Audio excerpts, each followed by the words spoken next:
Voilà, le rythme est donné. Bonjour, bienvenue à la Cinémathèque française dans le cadre de cette 12e édition de notre festival. Vous le savez, cette année, l'une de nos grandes invitées, c'est Suzanne Seydelman. Suzanne Seydelman qui nous rejoindra à l'issue de la projection de Recherche Suzanne désespérément.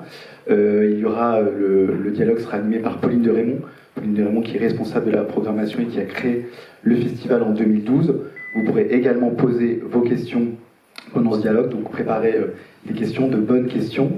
Et je le rappelle aussi, à l'issue du dialogue, il y aura une séance de dédicace sur la mezzanine, à côté de la librairie.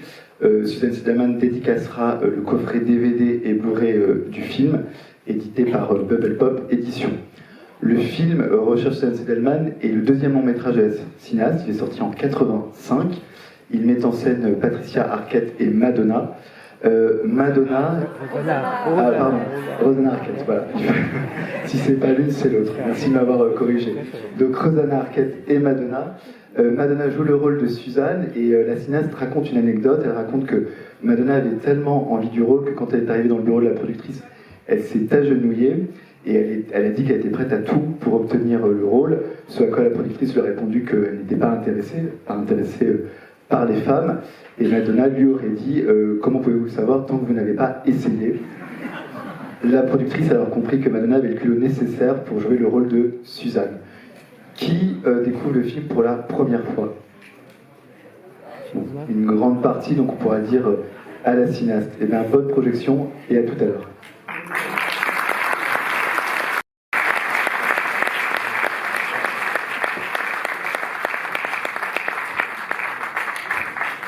Alors, on est très fiers de recevoir aujourd'hui Suzanne Seydelman.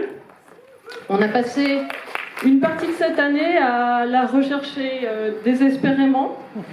Et on est très heureux de recevoir cette pionnière à Hollywood. Elle a été l'une des premières à faire un cinéma au féminin et à proposer des films dans lesquels elle invitait les femmes à se réinventer, elle invitait les femmes à dépasser la voie toute tracée de la ménagère ou de la mère de famille. On accueille très chaleureusement Suzanne Seydelman.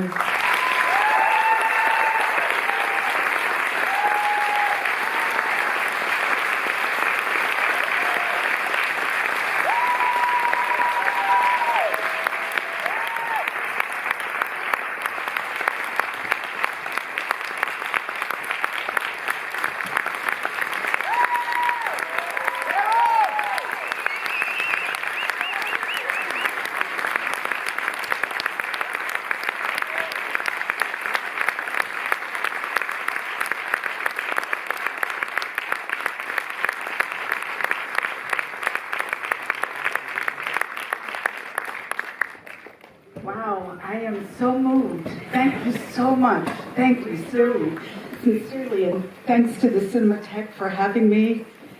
Wow. Merci, ça me touche énormément et merci à la Cinémathèque.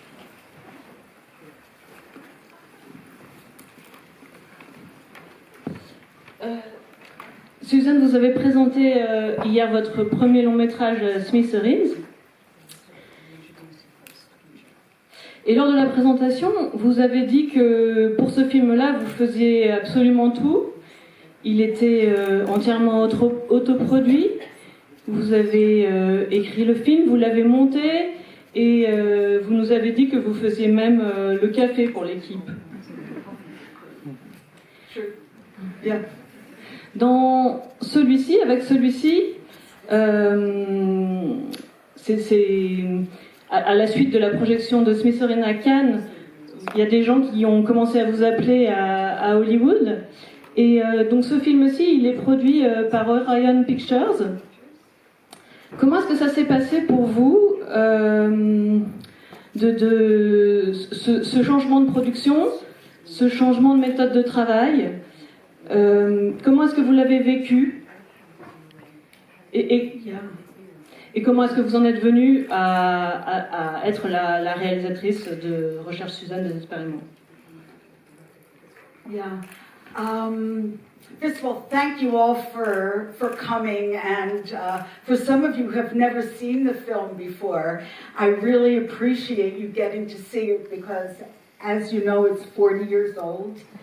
I haven't aged 40 years, but I hope the film has passed the test of time.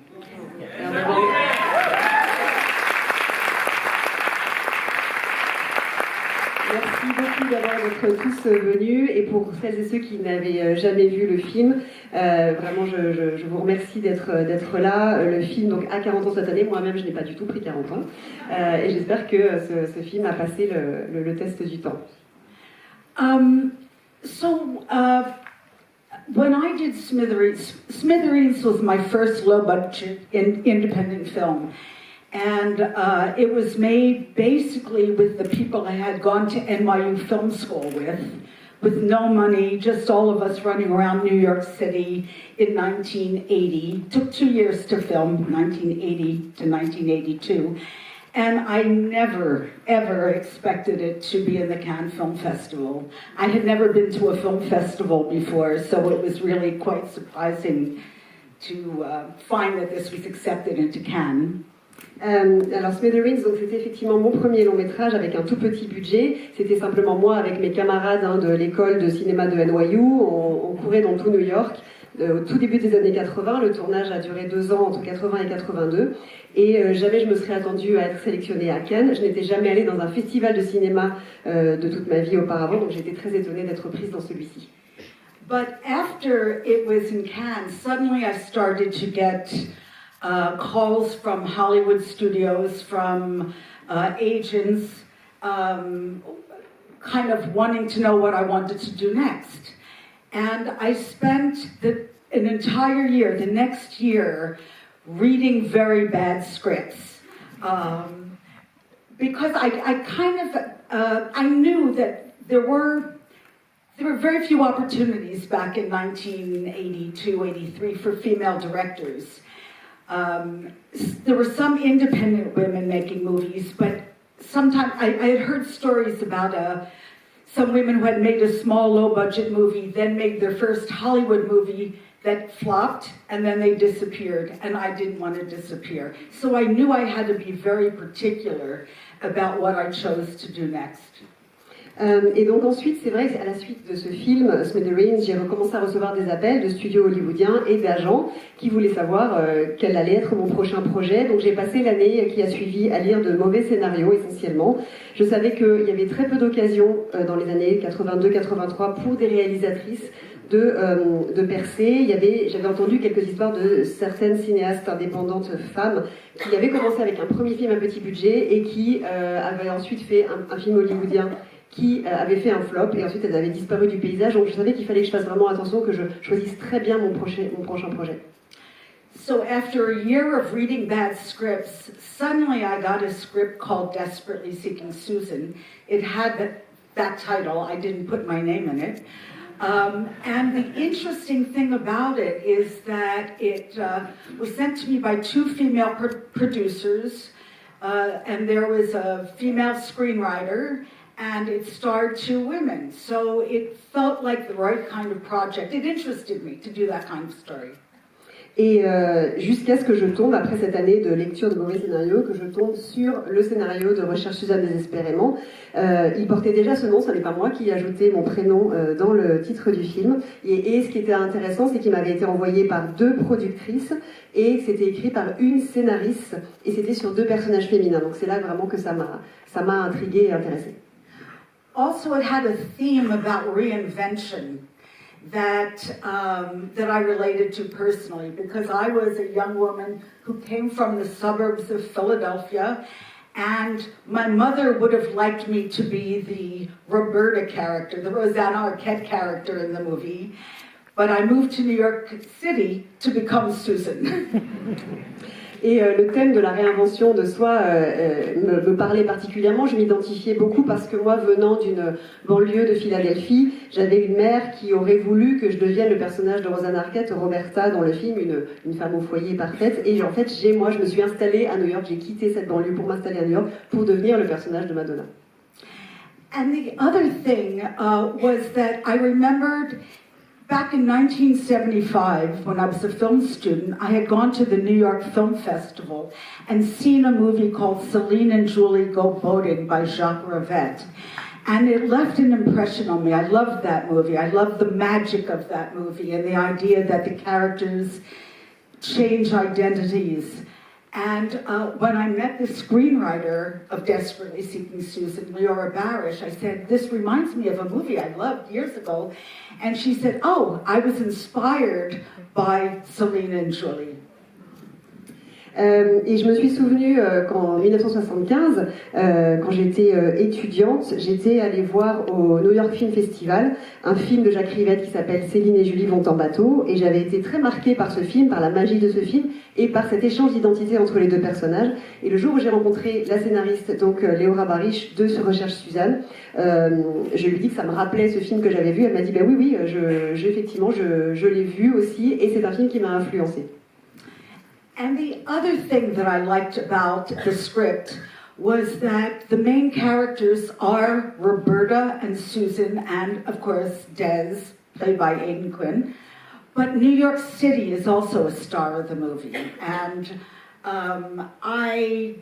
I loved New York, especially in the late 70s, early 80s, when the city was falling apart, but it was still kind of funky and cheap and creative. And so, in a way, you can see that reflected in this movie. It's a little gritty. If you've seen my movie Smithereens, Smithereens is a little grittier. Because that was made about 2 or 3 years earlier. But you can still feel the texture of New York City in this, except now it's more magical.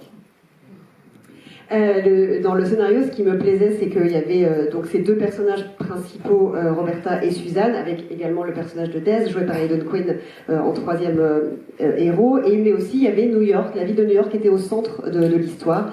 Et moi j'adore le New York de cette époque-là, qui était à la fois, qui tombait un peu en ruine, mais à la fois qui était un lieu bouillonnant de créativité, et c'était un endroit encore où on pouvait vivre pour pas très cher, bizarrement. Et donc le film reflète ça. Mon film Smithereens, si vous l'avez vu, il montre un New York un petit peu plus comme ça, un peu plus miteux, un peu plus underground, mais on ressent encore ça dans Suzanne. Le script, il était aussi drôle que le film. Vous êtes une grande fan de Screwball Comedy.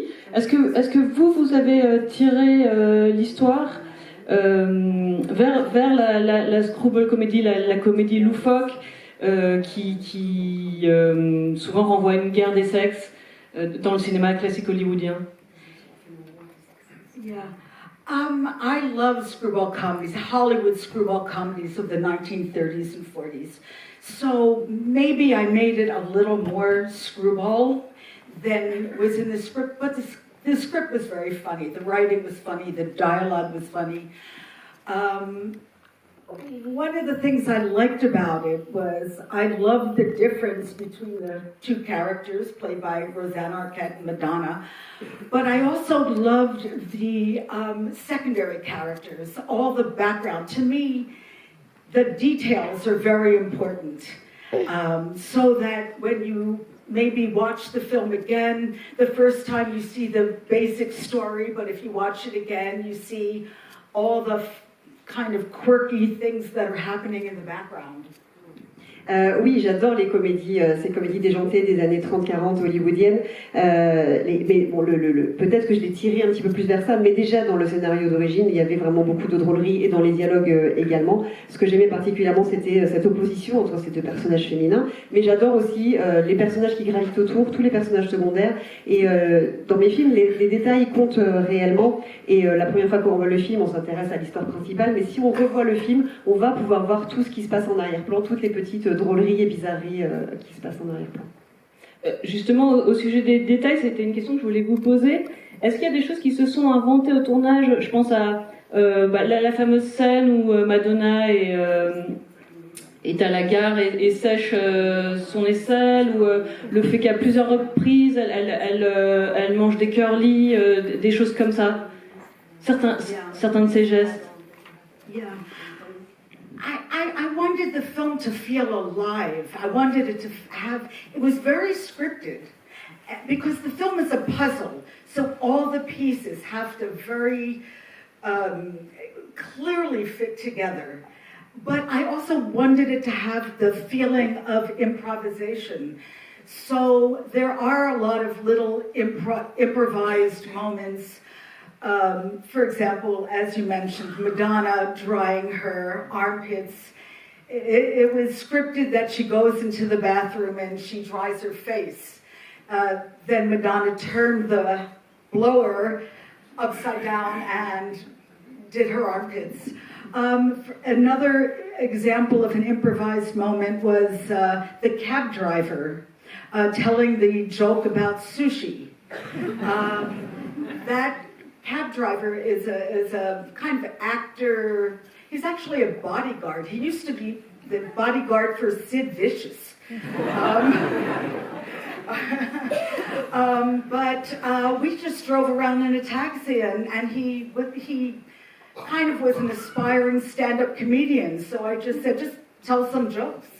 And he tried out a couple of jokes. We filmed it, and the one about sushi, cook it, it tastes like fish, was something he just made up on the spot. Oui, c'est vrai que je voulais que ce soit un film vivant. C'était très écrit parce que le film fonctionne comme un puzzle et il fallait vraiment que toutes les pièces s'assemblent correctement. Mais je voulais aussi avoir cette sensation d'improvisation. Donc cette scène que vous mentionnez où Susan se sèche les aisselles. Dans le script, dans le scénario, c'était écrit qu'elle allait aux toilettes et qu'elle allait se sécher le visage. Et puis, elle, sur le moment, elle a tourné le diffuseur du séchoir pour se sécher les aisselles. Un autre exemple aussi, c'est le chauffeur de taxi qui fait cette blague sur les sushis. C'était un acteur / garde du corps. Il avait été garde du corps de Sid Vicious, notamment. Et comme il essayait de devenir stand-upper, je lui ai dit d'essayer des blagues comme ça dans le taxi. Et il a essayé différentes choses. On a tourné plusieurs blagues qu'il a testées. Et c'est celle-ci qui est restée ensuite. The other thing that's interesting about the cast is that it's a combination of people with very different acting backgrounds. Probably Rosanna Arquette was the most experienced actor in the movie. She had done, I think, 2 other movies before this one, maybe 3. Of course, this was Madonna's first movie. And I think it was John Turturro who has a small part. I think this was his first movie. Laurie Metcalf, who went on to do a lot of other great work. There's an actor named Giancarlo Esposito, who you just see when Madonna and Rosanna are walking down, it's like a flea market, walking down St. Mark's Street, and Rosanna knocks into a vendor of sunglasses. The vendor is Giancarlo Esposito in his first on-screen role.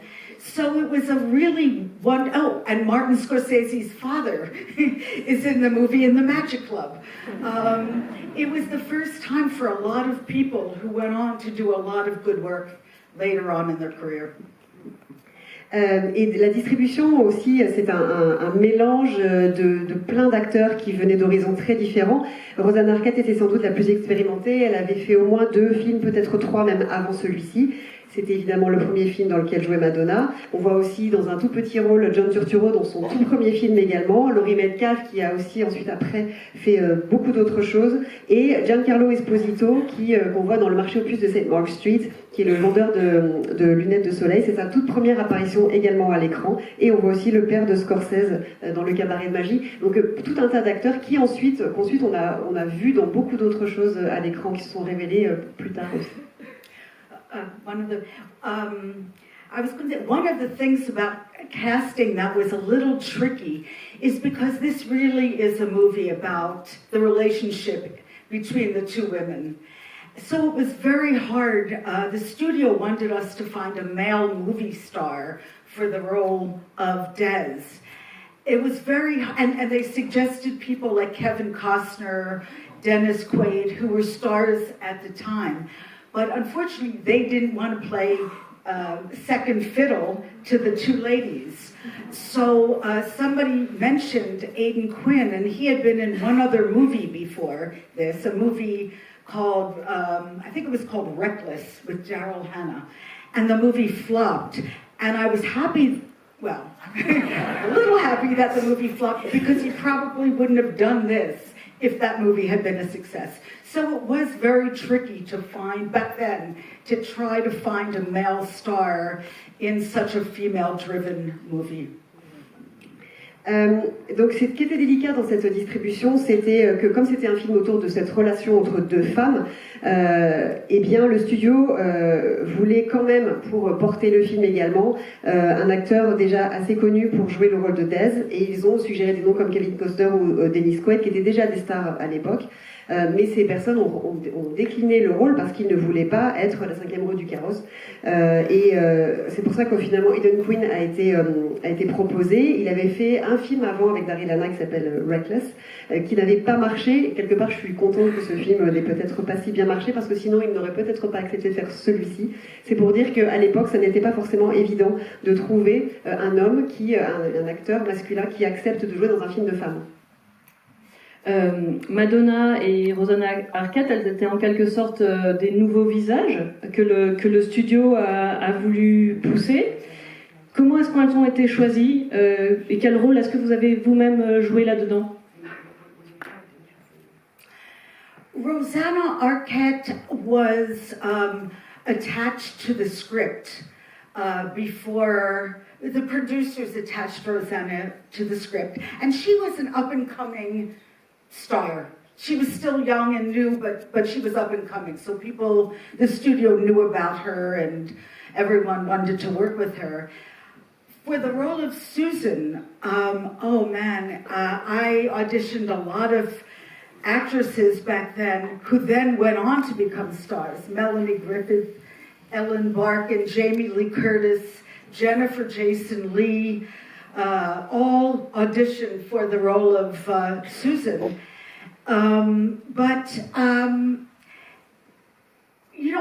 I wanted there to be a certain authenticity to that character. I didn't want it to feel like an actress playing this character. I was looking for a persona, somebody who had a certain kind of quality that I could capture on celluloid.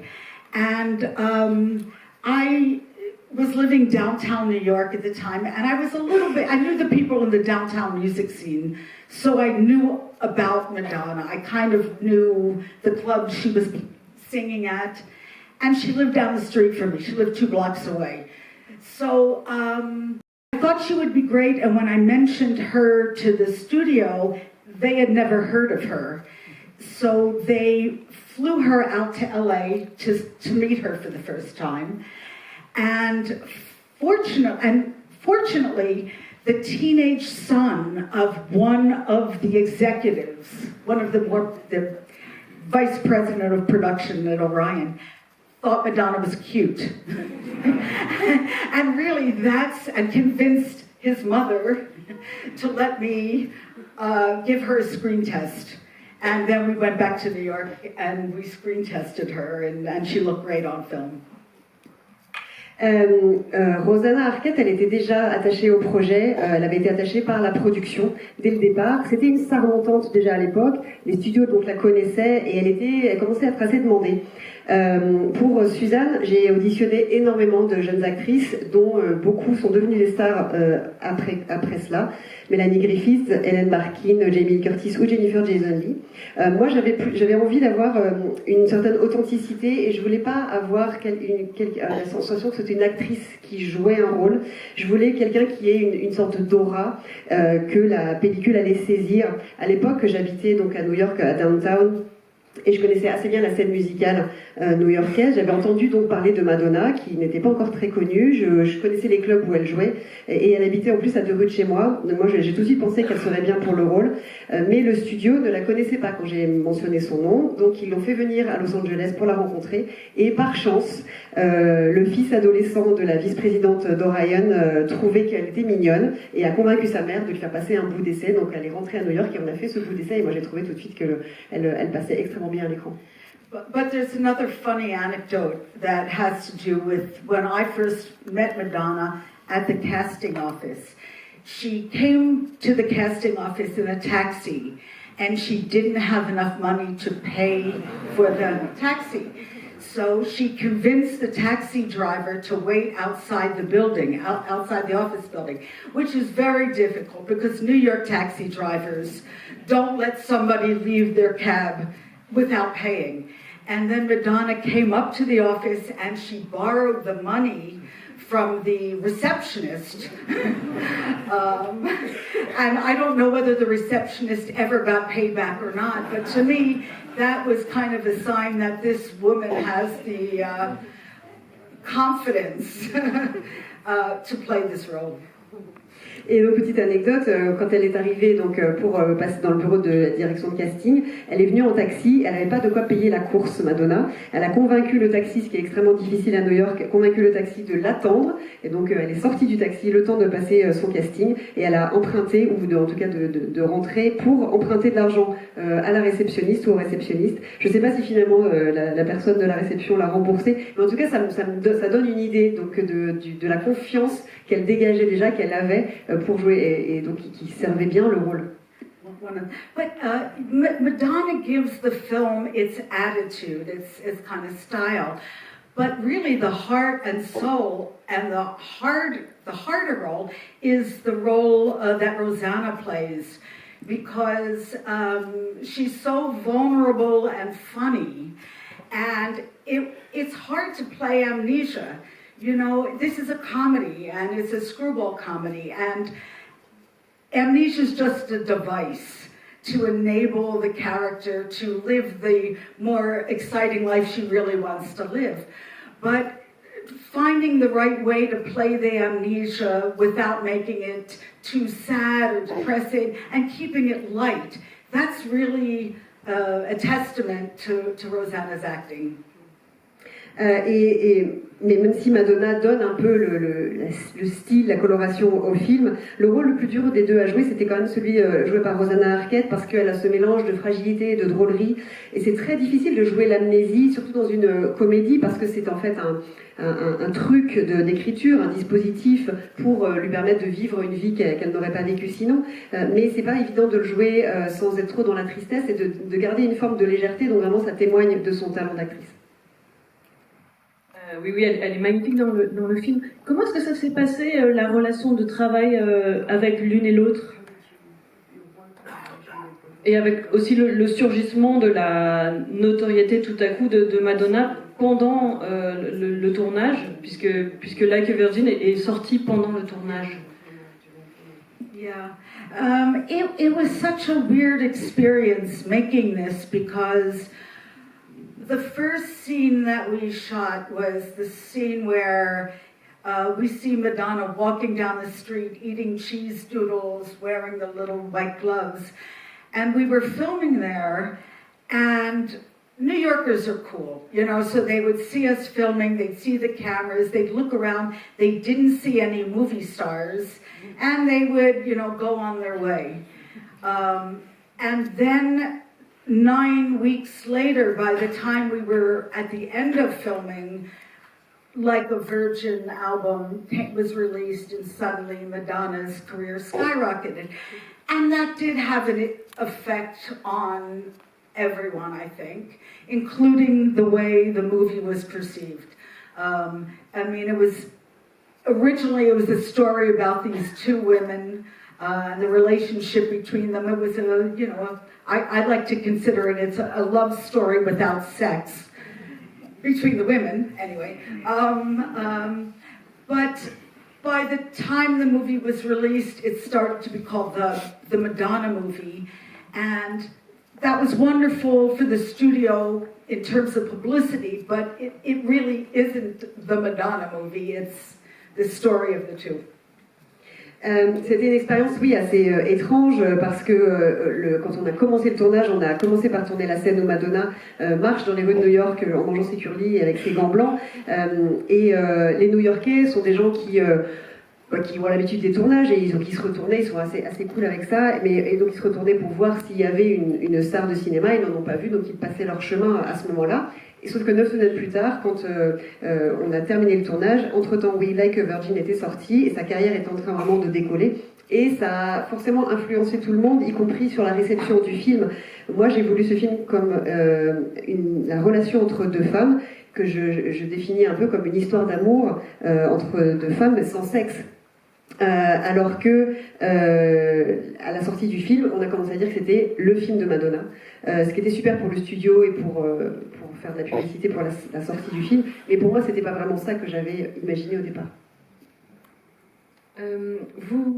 Quand vous étiez jeune, vous vous destiniez à une carrière de styliste. Vous adorez la mode, les vêtements. Comment est-ce que vous avez travaillé les looks de chacune d'entre elles, et est-ce que les actrices ont elles-mêmes participé de ce travail, et je pense notamment à Rosanna Arquette, la manière dont son apparence évolue de scène en scène. Well, the movie, we really wanted to create two very different worlds. And so working with Ed Lockman, the cinematographer, and Santo Loquasto, who is the production designer and the costume designer, we had many meetings in pre-production about how to create these two different worlds and how to have a different lighting in each world, different color palette for each world. The world of Rosanna Arquette's world is very suburban pastel colors, soft lighting. The world of lower Manhattan that Madonna lives in, the lighting is much more vibrant and harsh, and her costumes are black, or black with a bright color, for example. But again, the idea of these two very different worlds were very important. Ed Lockman, for example, you'll see in the New York City world, he uses a lot of colored gels in exterior lighting alleyways with green gels or purple gels, to try to turn it into like hyperrealism, magic. One of the inspirations was actually the story of Alice in Wonderland. The idea that this housewife, this bored housewife, sees this mysterious woman and follows her down the rabbit hole into a magical world where she can be a more exciting version of herself. So that theme of Alice in Wonderland and creating the natural world and then Wonderland was very much a part of the overall design of the movie. Oui, je voulais vraiment créer deux univers totalement différents autour de chacune de ces deux femmes. Donc on a beaucoup travaillé avec le chef opérateur et le chef costumier, on a fait beaucoup de réunions pour créer ces univers et les éclairer avec à la fois des lumières et avoir des palettes de couleurs différentes. Au niveau chromatique, on voit que le personnage de Rosanna Arquette, qui est dans cette femme au foyer de banlieue pavillonnaire, elle a des couleurs très pastel, alors que la femme de Manhattan, elle a des couleurs très vives, des costumes aussi un petit peu plus, enfin des tenues un peu plus criardes, avec du noir et une touche comme ça très vive. Donc c'était très important. Donc Ed Lockman, on voit aussi le chef opérateur, il éclaire les rues de New York, les petites ruelles avec des verts et des violets dans une forme d'hyper-réalisme qui s'inspire un peu de l'esprit de Alice au Pays des Merveilles, parce que c'est un peu le parcours d'une femme au foyer qui voit une femme qui la fascine, et donc elle va elle s'enfonce dans le terrier du lapin, elle passe par le terrier de lapin pour entrer dans un monde magique et devenir une version d'elle un peu plus exaltante. Et ça, donc, c'était voulu par l'esthétique aussi du film, que ça transpire par l'esthétique du film. And it really is the jacket, the fashion, that helps one character to merge into the other character. When Madonna sells her jacket with the pyramid on the back at the secondhand store, thrift store, and then Rosanna buys that jacket, that's the beginning of the transformation of the two characters. So it's really an item of clothing that that's the device that enables one to start to become the other. Et cette veste emblématique, c'est cette veste qui permet le passage, donc le début de la fusion d'un personnage à l'autre. Quand le personnage de Madonna vance cette veste avec la pyramide dans le dos, dans cette friperie, c'est vraiment, et que Rosanna Arquette l'achète, c'est le début de la transformation. Donc c'est un vêtement qui sert de véhicule vraiment narratif. And one other thing, interestingly, in the script, it was written that the jacket had a pyramid on the back. When Madonna first saw that jacket, she didn't like it. It's now so associated with her. But when she first saw it, she actually didn't like it. But what was interesting about that is that the pyramid, is a symbol of adventure, of Egypt. The pyramids is a symbol of magic. But it's also a symbol of a material girl. So it worked on a couple different levels. Et dans le scénario, il était écrit qu'elle portait cette veste avec une pyramide au dos. Madonna, la première fois qu'elle a vu cette veste, ne l'a pas vraiment aimée, et c'est drôle parce qu'aujourd'hui c'est tellement associé à elle.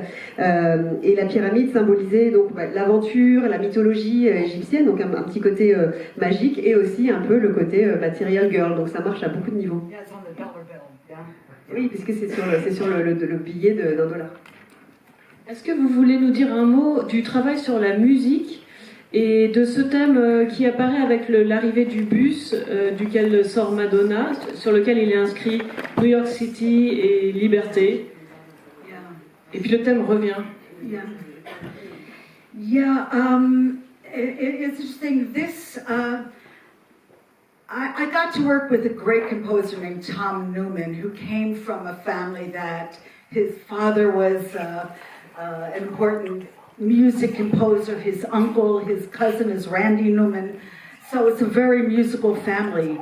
And, in our conversations, it was important to me to keep that magical quality, that tinkling sound, so it feels like you're a little bit like in another world. And my favorite moment is when Rosanna Arquette is at her party and she looks out across the bridge. That's the rabbit hole in a way, or the symbol of going into Manhattan. And then we see Madonna getting off the bus, and suddenly we know we're in another place. We're in a much more imaginative place. And the music has that almost like a fairy tale quality to it. When I hear that music, I can hear references to some of Tom Newman's other scores in that. If you listen to the soundtrack of American Beauty, you can hear that same kind of sound in that score. So that kind of became a signature sound earlier in Tom Newman's career. J'ai eu la chance de travailler avec un compositeur, un grand compositeur, Tom Newman, qui est vraiment issu d'une grande famille de musiciens et de compositeurs. Son père et son oncle étaient compositeurs, et il est aussi comme cousin Randy Newman. Et c'était important pour moi de garder de véhiculer la magie du film à travers la musique, une musique qui donne un petit peu cette sensation de se transporter dans un autre monde avec un petit peu quelque chose qui pétille comme ça. Et un de mes moments préférés, c'est quand le personnage de Rosanna Arquette est à une soirée, organise une soirée, et qu'elle regarde par la fenêtre de l'autre côté du pont, qui est un peu ce terrier de lapin qui l'emmènera vers un autre monde. Et c'est à ce moment-là qu'on voit Madonna sortir du bus, et immédiatement on est transporté dans cet univers de contes de fées modernes. Et quand j'entends cette musique-là, à ce moment-là du film, ça me renvoie aux autres films pour lesquels Tom Newman a composé, notamment American Beauty. Et ce son, c'est devenu un petit peu sa marque de fabrique, cette tonalité, ce petit côté un peu comme ça pétillant. And of course, the other bit of music that became associated with the movie is the song Into the Groove. And how that came about is we were rehearsing the scene in the dance club called Danceteria. And Madonna came over to me and she said, "Do you mind just for temp music. If I bring a tape for this song that I'm working on, so I thought, sure, why not?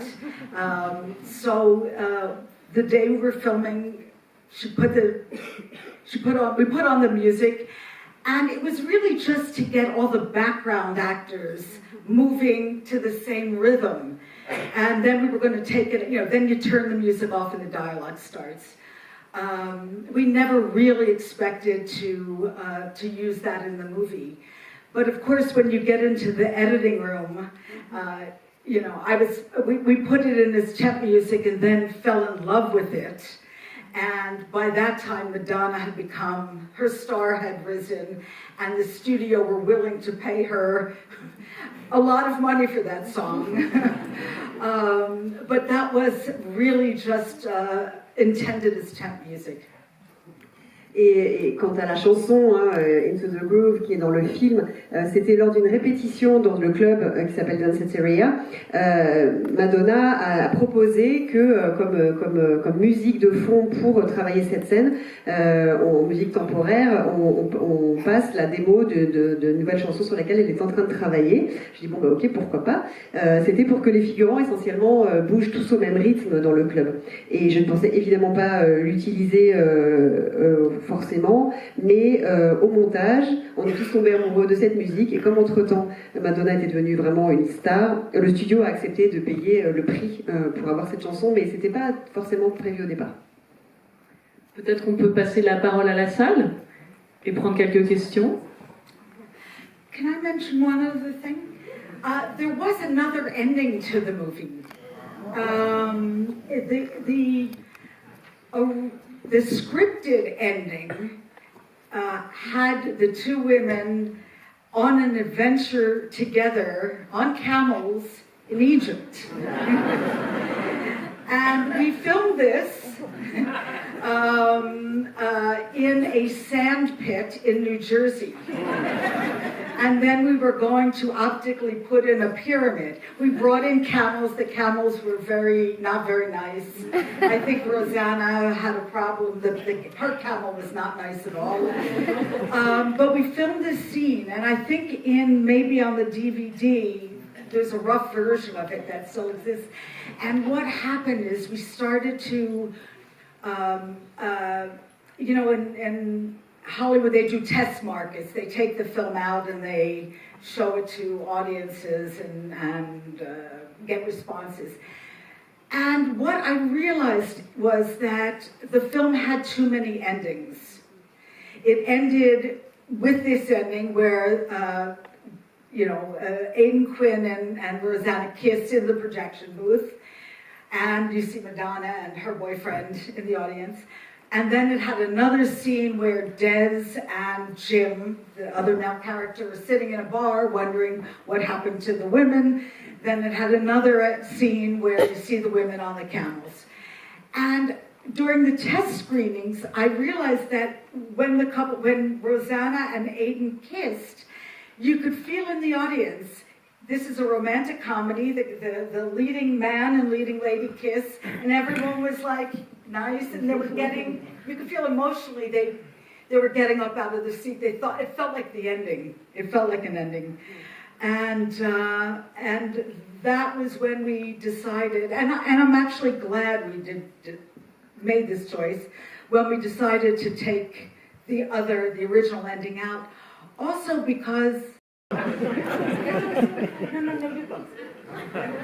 Il y avait une fin alternative dans le scénario. On avait écrit que les deux femmes finissaient par une aventure, elles partaient à l'aventure ensemble sur des chameaux en Égypte. On avait tourné cette scène dans un grand bac à sable dans le New Jersey. On avait fait venir des chameaux exprès, qui sont pas des animaux très sympas, et en particulier celui de Rosanne, elle avait un problème de chameau.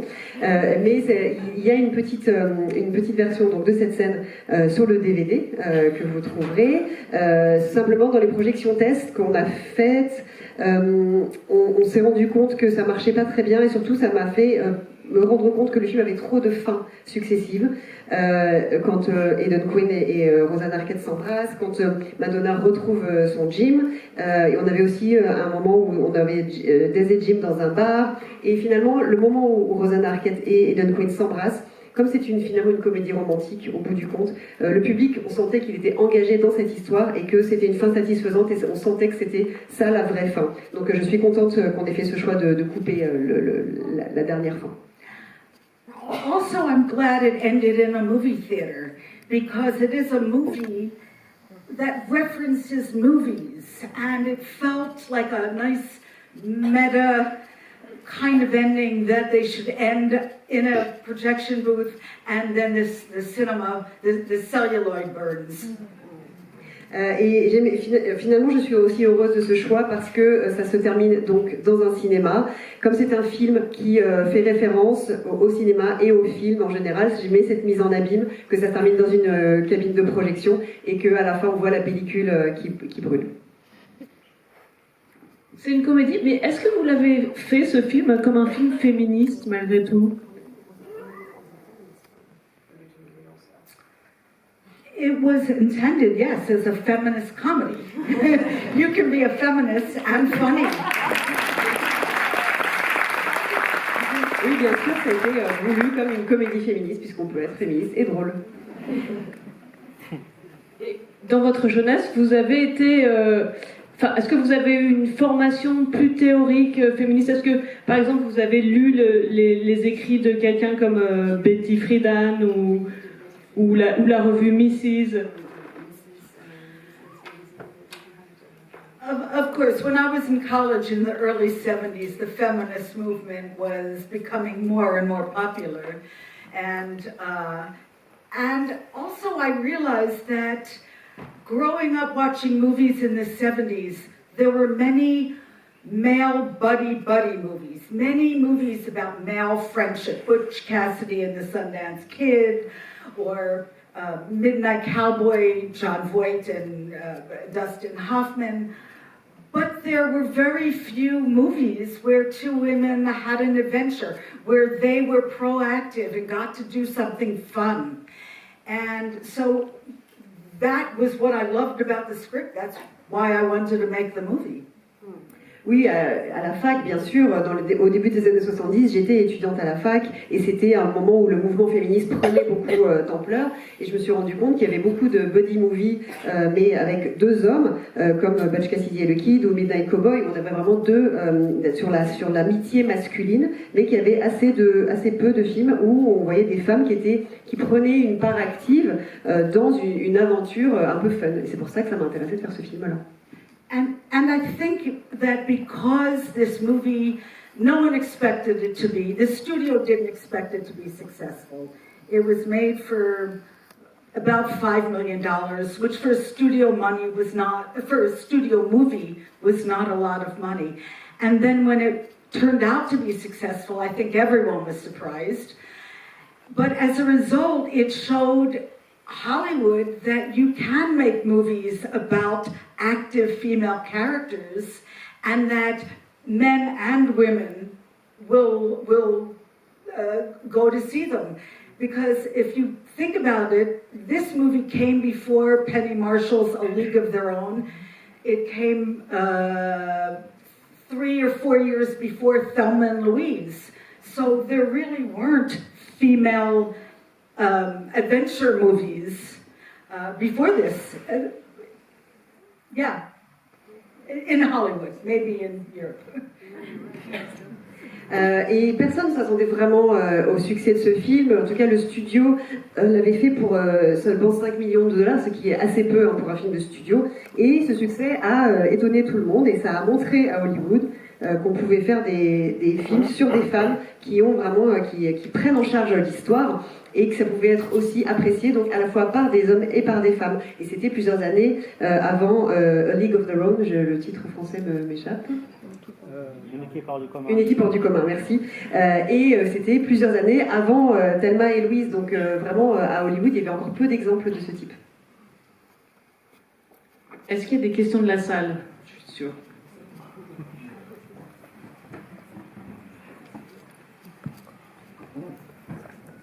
Thank you first for coming to talk to us about this movie. I want to ask you about the legacy.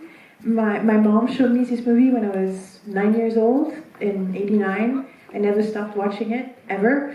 And it taught me a lot about boldness and women, but also actually non-toxic men in many ways. I'm curious how aware you are that this movie has been shown by women to their daughters and sons, and over 40 years there's all these people getting to dream about being bold watching your movie, and first I hope you know that, and I wonder how you feel about that. Alors merci beaucoup, je voulais en fait savoir si vous aviez conscience de l'impact que ce film a pu avoir et de à quel point des mères ont montré ce film, comme ce fut le cas de ma mère qui me l'a montré, et qui donne un exemple de femmes audacieuses et aussi sur des hommes non toxiques. Et est-ce que vous avez conscience, est-ce que vous savez à quel point ce film a été montré par des mères à leurs fils et à leurs filles? Thank you so much.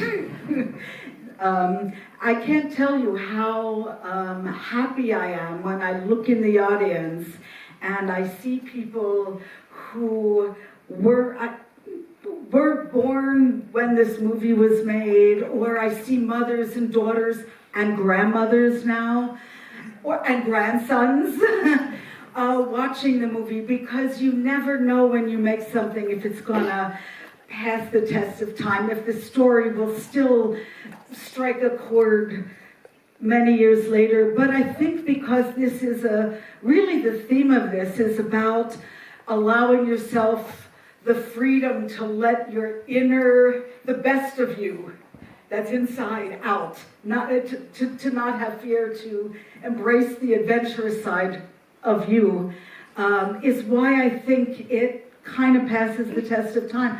But I didn't know that when I was making it, and the studio did not know that. Merci infiniment, parce que je suis ravie toujours de voir des publics qui viennent découvrir le film, qui n'étaient pas forcément nés à l'époque où le film a été fait, et de voir que c'est une transmission de mère et maintenant de grand-mère à petites filles et petits-fils même. Et on ne sait jamais si un film va vraiment réussir à traverser les époques, mais en tout cas ça me plaît parce que c'est un film qui parle du fait justement de s'autoriser à libérer en soi, à libérer son côté aventureux, son audace intérieure. Et je ne le savais pas à l'époque que ça serait ça, et certainement le studio ne le savait évidemment pas.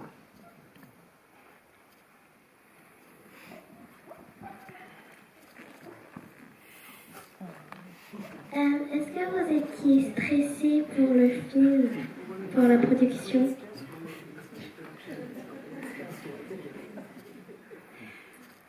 Good question, thank you. There were times when it was stressful, yes. But fortunately, to me, the really important things are picking the right actresses or actors, picking the right script, but picking the right production partners. And I was very lucky to have producers they were first-time producers, so they weren't heavy-handed. They weren't always looking over my shoulder, questioning everything I was doing. But of course it's stressful making a movie, but it was fun too. It was fun too. Alors merci pour cette bonne question. Par moment, oui, c'est stressant de faire un film, mais il faut savoir s'entourer des bons acteurs, avoir le bon scénario d'abord, et aussi avoir d'excellents partenaires dans la production du film, donc les gens qui vont nous aider à fabriquer le film. Et la chance que j'ai eue peut-être, c'est que les producteurs de ce film, c'était la première fois qu'ils produisaient un film comme ça, et donc ils n'étaient pas trop sur mon dos, donc ça m'a permis d'avoir beaucoup de liberté. Donc oui, évidemment, c'est toujours un petit peu stressant, mais c'était aussi très amusant et très sympa à faire.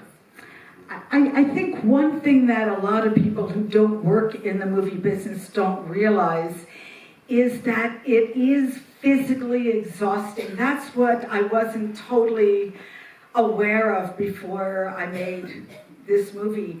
It's physically exhausting for everyone. Tensions are high.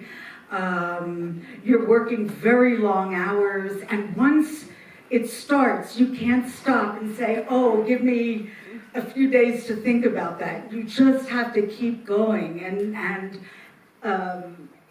that's the stressful part, but it's also, there's many surprises that happen along the way that are really gratifying. And after you translate that, I'm going to tell one. Et ce dont on ne se rend pas forcément compte, on n'imagine pas quand on n'a pas fait de film, c'est que c'est quand même très très fatigant, c'est très usant physiquement. Pour toute une équipe qui fait le film, il y a parfois une tension qui est très forte, les journées sont longues, et une fois que c'est commencé, une fois que c'est lancé, on ne peut pas s'arrêter en disant attendez, il faut que je réfléchisse, on est vraiment dans un mouvement perpétuel comme ça, mais parfois il y a des surprises qui arrivent et qui peuvent être extrêmement gratifiantes, comme celle-ci. Again, I like the background details. I think that everything is planned. Everything that's happening in the background is planned. But sometimes, at the moment, something surprising happens. For example, there's a scene where Madonna gets out of a car and goes into the newspaper office to put an ad desperately seeking Susan. And you see 3 triplets, identical triplets, standing in the doorway. As we were filming, walking down the street, there just happened to be these 3 triplets, dressed alike. It wasn't planned, they were just walking down the street. And we asked them, do you mind being in the movie? And standing in the doorway, especially because the movie is about mistaken identities and doubles, so it felt organically right to have triples. But that's an example of just being aware of what was going on that day and incorporating it into the movie. Then I'm going to say more. Alors comme je disais, j'aime bien travailler les détails en arrière-plan et je prévois beaucoup les choses en amont, mais quelquefois il y a des choses qui sur le moment comme ça surgissent. Et dans la scène où Madonna sort d'une voiture pour aller au journal publier une de ses annonces, on voit 3 jeunes filles, 3 triplés qui sortent.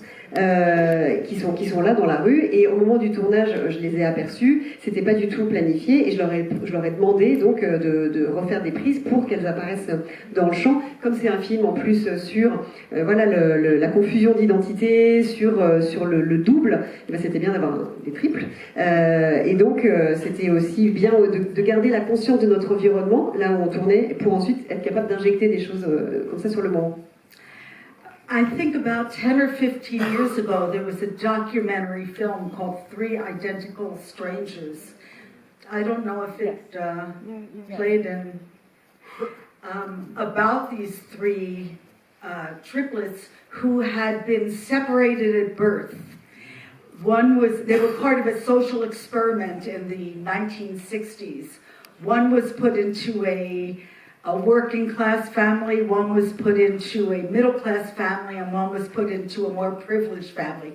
And they didn't know that the others existed until they were in their 20s, and then they rediscovered that they were each part of they were triplets. And they had just kind of found each other the year that we saw them walking down the street. Et donc il y a 10 ou 15 ans, il y a eu un documentaire qui s'appelait donc 3 Identical Strangers, sur des triplés séparés à la naissance, et c'était une expérience sociologique qui a été faite dans les années 60 sur un des triplés a été mis dans une famille de la classe ouvrière, un autre dans la classe moyenne et un autre dans la classe plus favorisée, et ils n'avaient pas conscience de l'existence les uns des autres jusqu'à avoir une vingtaine d'années. Ils se sont retrouvés plus tard donc. Anyway. Ce sont ces triplés-là. C'est ça? Are they the ones that are in the... They were the ones that were in the film. Ce sont ceux qui sont dans le film. Yeah.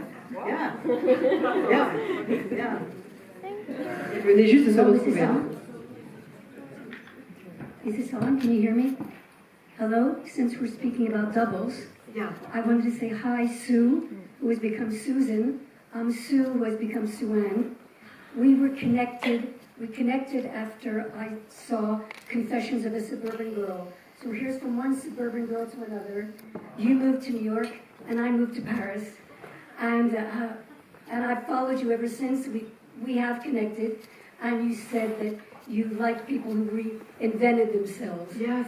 I have a question for you. In the very beginning, in that very funny ad, Gary's ad, it said that if you follow your fantasies and your dreams, they will come true.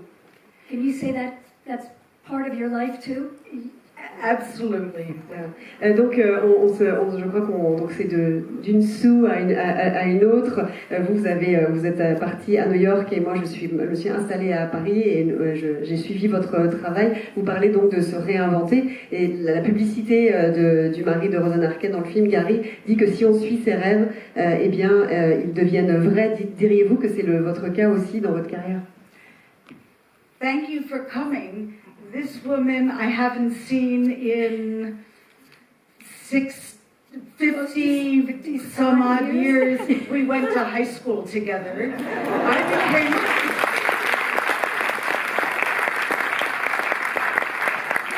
Both of our names are Sue, or I used to be Sue, now I'm Susan. But I was Sue too. I became a film director and she moved to Paris to reinvent her life. And we both were in the same class and we're both not only the same name, but also the same size. Donc oui, voilà, on ne s'est pas vu, voilà, on parlait de double, voilà, nous étions deux Sue dans la même classe ensemble au lycée, on ne s'est pas vu depuis 50 ans, et donc voilà, c'est ici qu'on se retrouve.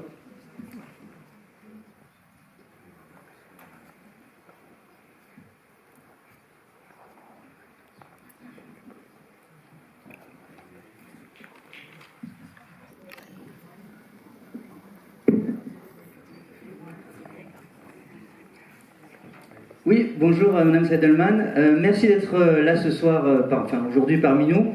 C'est la première fois que je vois le film et je l'ai beaucoup aimé. Ça m'a fait une espèce de bulle des 80s, ça m'a rappelé mon enfance, c'était bien. Une question, j'ai trouvé le film, alors vous avez dit que vous avez été influencé par les screwball comedy, et moi je trouve que dans ce film, il y a aussi pas mal d'éléments de films noirs. Alors, est-ce que c'était une référence qui, pour vous, était consciente? Est-ce que vous avez volontairement voulu mettre ici et là des éléments tirés des films noirs?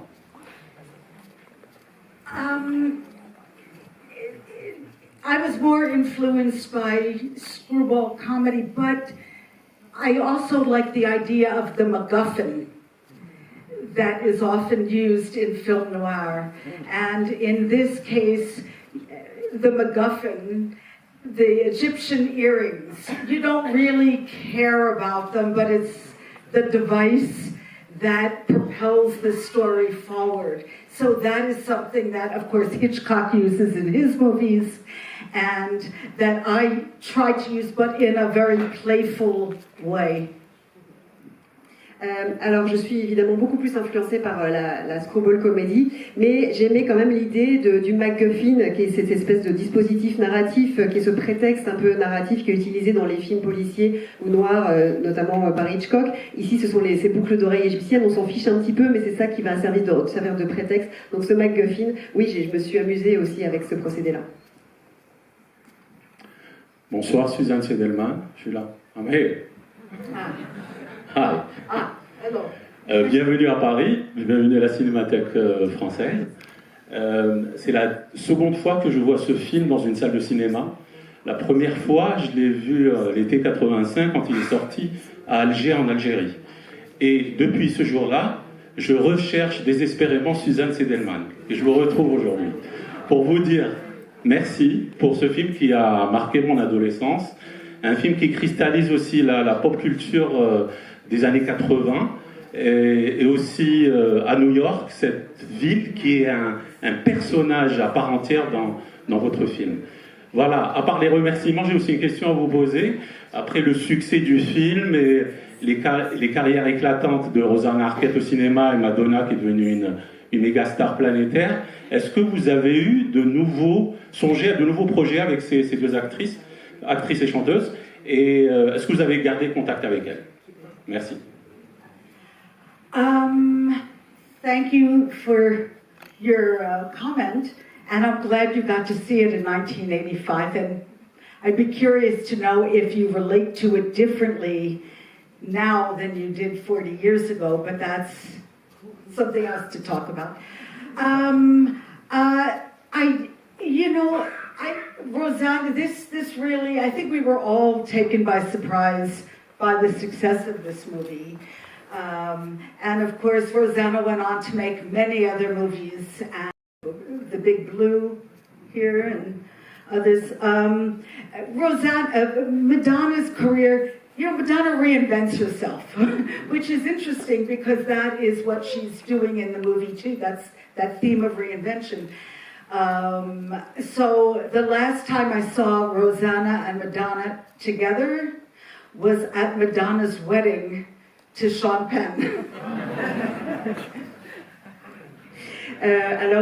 Merci beaucoup pour votre remarque et ça m'intéressera de savoir éventuellement si le film vous a parlé différemment aux deux époques où vous l'avez vu. Le succès du film nous a tous pris par surprise. Finalement, elles ont continué chacune leur carrière. Rosanna Arquette a continué à beaucoup tourner, et notamment en France, quand elle a tourné Le Grand Bleu ici. Et Madonna a été une chanteuse, une artiste qui toute sa carrière s'est réinventée, exactement comme le film, qui est le thème principal du film. Mais la dernière fois que je les ai vues toutes les deux ensemble, c'était au mariage de Madonna, quand elle s'est mariée avec Sean Penn. Donc ça remonte un peu.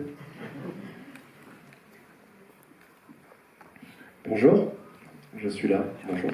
J'ai deux questions. Juste un petit mot d'abord pour la traductrice Anaïs. J'aime beaucoup votre travail de reformulation. Et là, vous avez fini la rédaction. Bravo.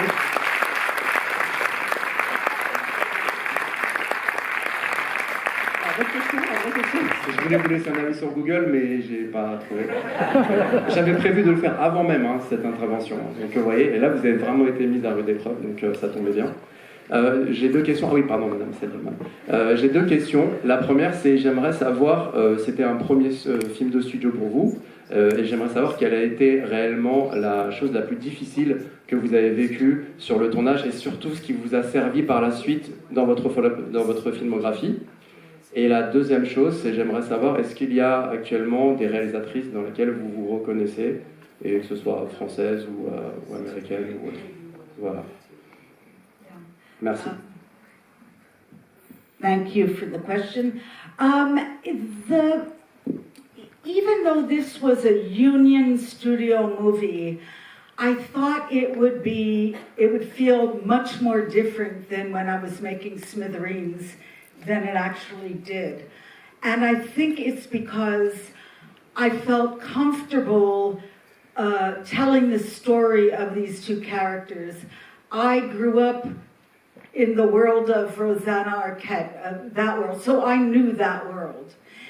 I left that world to move to the Lower East Side in Manhattan, and I had made Smithereens in that world, so I felt comfortable in that world.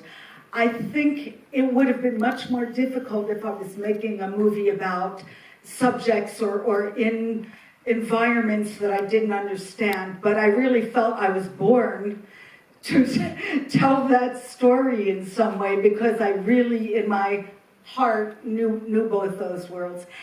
It was different also working with a union crew, which was more kind of macho than the student crew that I had worked with on Smithereens. But they were great. Alors même si c'était un film effectivement de studio syndiqué avec vraiment toutes les normes, je pensais que ce serait plus différent du tournage de Smithereens que ça ne l'a été. Finalement, pas tant que ça. Sans doute parce que j'étais à l'aise dans ma volonté de raconter l'histoire de ces deux femmes, de ces deux personnages. Moi, j'ai grandi donc dans le milieu du personnage de Rosanna Arquette que j'ai quitté pour m'installer à New York dans le Lower East Side. Et dans le Lower East Side, j'avais fait Smithereens, c'est là que je l'avais tourné. Ça aurait sans doute été plus difficile pour moi, une expérience beaucoup plus différente si j'avais fait un film sur un sujet ou un milieu tout autre. Mais là, vraiment, j'avais la sensation d'être née pour raconter cette histoire, que je l'avais vraiment au fond de moi. C'était aussi un petit peu différent de tourner donc avec une équipe syndiquée. Peut-être que c'était un milieu un peu plus macho que ce que j'avais été habituée à avoir avec mes amis étudiants, mais c'était quand même super, ça s'est quand même très très bien passé. One little story about when the first I think it was like the first week on the set. First of all, I didn't look like a typical director of that time because most of the directors were men, had beards, and wore baseball caps. So when I was on set one day, a electrician who was working for one day, he didn't know who the director was. He was hired to a replacement electrician, came over to me and asked me to get him some water, assuming I was a production assistant because most of the women on set were either working in the wardrobe department or production assistants. And I decided I didn't say anything. I didn't say who I was. I got him the water. I gave it to him. I don't know whether he thanked me or not. And I couldn't wait to see him find out who I was. But by that time, I was over talking to the director of photography. I don't know what happened. But I've always wondered what he thought when he realized that I was the director. But that's an example of what a set was like back in 1984. Donc un petit exemple, la première semaine de tournage, j'avais pas le look typique des cinéastes de l'époque, puisque c'était souvent des hommes barbus et qui portaient une casquette de baseball. Et un jour, un électricien qui était juste là pour la journée en remplacement, en dépannage, qui ne savait pas qui était le réalisateur, la réalisatrice, est venu me voir pour me demander de l'eau, parce que évidemment il a supposé que j'étais l'assistante de production, parce que les femmes qui étaient sur les tournages en général étaient soit des costumières, soit des assistantes de production. Donc j'ai rien dit, je lui ai apporté son eau. Je ne sais même plus s'il m'a remercié, mais par contre j'ai eu hâte ensuite qu'il le voie. J'ai eu hâte de voir sa tête quand il apprendrait, quand il verrait qui était donc la réalisatrice. À ce moment-là, je n'étais pas là sur le moment, je n'ai pas vu sa tête, mais je me suis toujours demandé ce qu'il avait pensé en se rendant compte de qui j'étais. Voilà, c'est pour vous montrer ce que c'était un tournage dans les années 80 pour une femme. Magnifique anecdote. L'heure a tourné. Vous pouvez retrouver Suzanne Seydelman à la librairie dans quelques instants. Et avant ça, nous à la Cinémathèque, on a un cadeau à vous faire, puisque l'un de ces sièges portera désormais votre nom.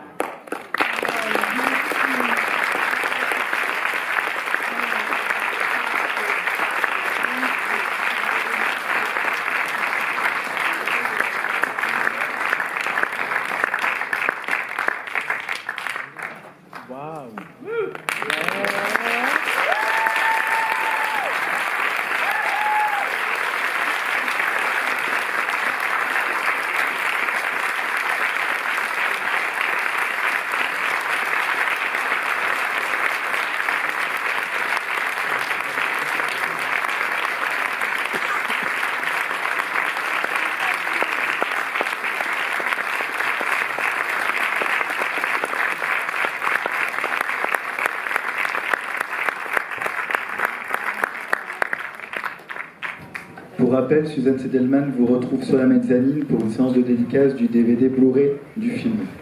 A tout de suite.